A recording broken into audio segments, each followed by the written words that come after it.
Page 91. Focus on testing. Using context clues. Conversation 1. May I see your driver's license, please? What did I do? You ran a red light. But I'm sure it was yellow. Question 1. What's the woman's job? Are you trying to argue with a police officer? Conversation 2. Is this your first visit? No, I come in every 6 months for a checkup. Oh, I see. Did you bring your insurance form with you? Here it is. Okay. Take a seat, and the dentist will be with you shortly. Question 2. What is the woman's job? You're new here, aren't you? What happened to the other receptionist? Conversation 3.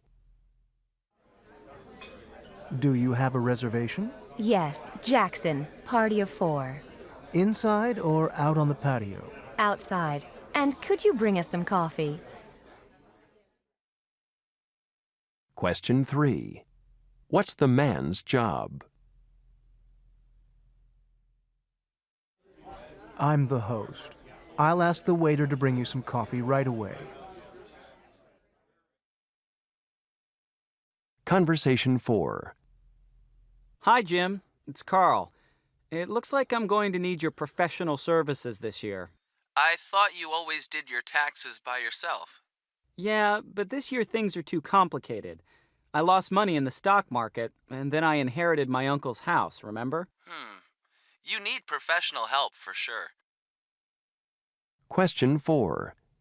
What is Jim's job? But you know, it's not a good idea to use your best friend as your accountant. I think you should find someone else. Conversation 5. May I help you? The sleeves on this jacket are too short. How much will it cost for you to make them longer? Well, let me look at it. I can do it for $30. That much? Question 5. What's the man's job? Well, that's what any tailor would charge. Page 92. Focused listening. Understanding the intonation of tag questions. When people need information or don't know something, they normally ask a question. For example, are you from China? However, when English speakers think they know the answer to a question but they aren't sure, they often form tag questions with rising intonation. You're from China, aren't you? You speak Chinese, don't you? The rising intonation means that the person is asking for information. In contrast, it is also possible to form tag questions with falling intonation, like this. It's nice weather today, isn't it? That test was hard, wasn't it? Tag questions with falling intonation are not real questions. When people ask these kinds of questions, they expect agreement. The tag is a way of making conversation or small talk.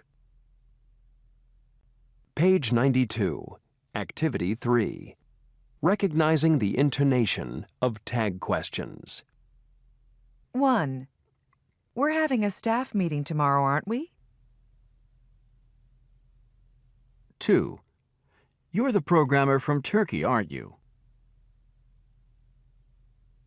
3. This exercise is easy, isn't it? 4. The supervisor is married, isn't she? 5. Smoking is forbidden here, isn't it? 6. That test was really hard, wasn't it? 7. The secretary speaks Arabic, doesn't he? 8. That training video was really boring, wasn't it? 9. The marketing director speaks beautiful Japanese, doesn't she? 10. We need to sign our names on these reports, don't we? Page 94. Activity 2. Previewing vocabulary. To make breakfast. Lunch. Dinner.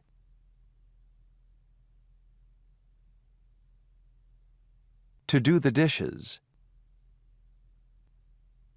To make the beds.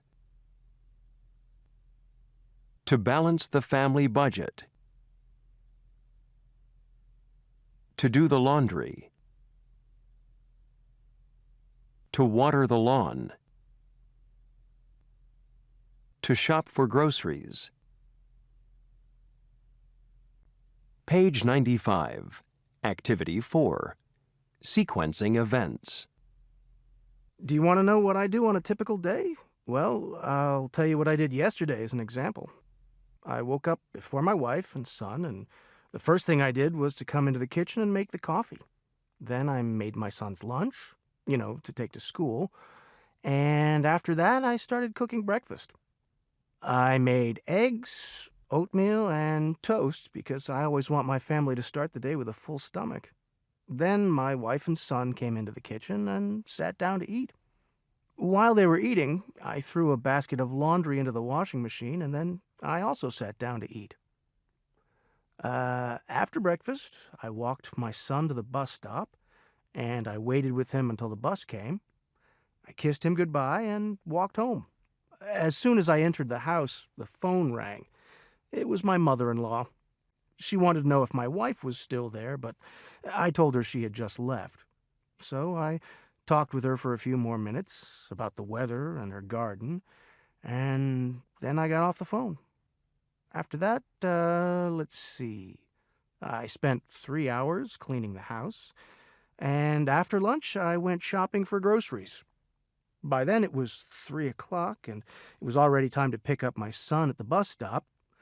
I helped him with his homework, and then my wife came home. Normally she gets home about 6 p.m., but yesterday she was a few minutes early. I was so busy all day that I hadn't had time to water the garden, so I did it while my wife made dinner. Finally, after dinner, I washed the dishes while my wife put our son to bed. And then both of us just collapsed in front of the TV. And that was my day. Nothing glamorous, just really busy.